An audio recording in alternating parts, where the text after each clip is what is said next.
And then everybody reached this point where they're just like, I can't even do all these things. And then even if I do all these things, it still doesn't get me what I want. And now Hmm. we've just like gone completely back. It's like a reboot, like restarting the computer of like, all right, just start over.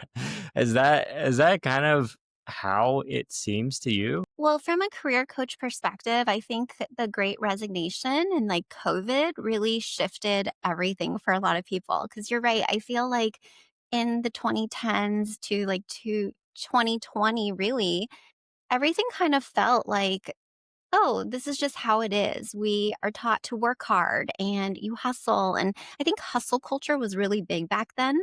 And you had all these like unicorn startups, and then you had people like the Uber founder, Travis Kalanick? No, Hmm. might be a football player. I have no idea. But anyway, it's like all of these like tech startups were like, you got to work really hard. And then I think during COVID, everything kind of like came to a halt. And then people started to be at home more. There was a lot more like quiet spaciousness and time to really reflect on like, oh, do I really want this? And also, then we saw a lot of firing, especially like tech layoffs. And it was like, oh, the more that I work, it doesn't mean the more that I am safe. And I'm going to start to quiet quit and just do what I'm told to do.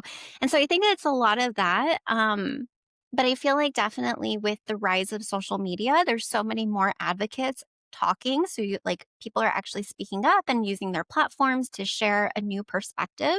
And that's actually what I do a lot too, because I used to be very subscribed to you got to climb that corporate ladder. And now I'm just like, no, career happiness is really finding a career that allows you to live the lifestyle that you want. And so for some people, it is climbing a corporate ladder, although a lot of that could also be a coping strategy or survival strategy, because a lot of us get a lot of validation and a lot of praise from our work. Like if you think about it, your spouse isn't going like, attaboy or like, good job, girl. It's like we get reward and recognition through our work. But I think what I really want people to do is decide for themselves, what does success look like on your terms? What kind of lifestyle do you want to live? And what kind of career do you need to actually fulfill that and make that happen? Because it's not a one size fits all. Like, not everybody is meant to work a consulting job or a prestigious doctor job or whatever it is that they may have heard from their parents or society is successful. Right. Like work fits life versus life fits around this work that's all consuming, and you're just going to push harder and harder, and every year it's going to get more difficult. But you are, like during the 2010s, like you're making more money, you're moving up. So it feels validated. And then that all just kind of fell apart. And then people are just like, wait a minute, like this is not right.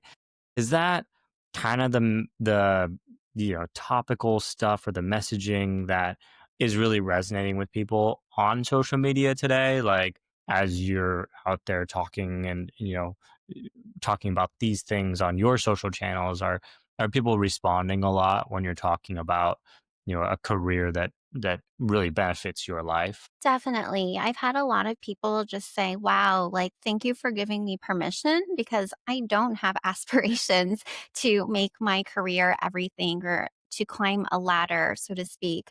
And I think when they recognize, like, I'm wired differently, like, we're all wired so uniquely, but figuring out how am I wired and what matters most to me, just giving yourself that permission is a huge relief to your nervous system, but also to be able to explore, well, if not that, then what does it look like for you? That's really a good point, and I mean, my mind always goes to these archetypes because 'cause I've been doing this forever, and Mhm. it's like, oh, personality types, archetypes, root causes, whatever however you frame it, it Yeah. really is that permission to be like, "I'm this one," which means I'm not these other ones. We're not Mm. we're not all just a conglomeration of this, like, one big mass of being, like, we have our unique approaches. So It's interesting. So that's kind of the thing that is making people's ears perk up. Like, hey, it's okay that your approach is different than other people's. Yeah.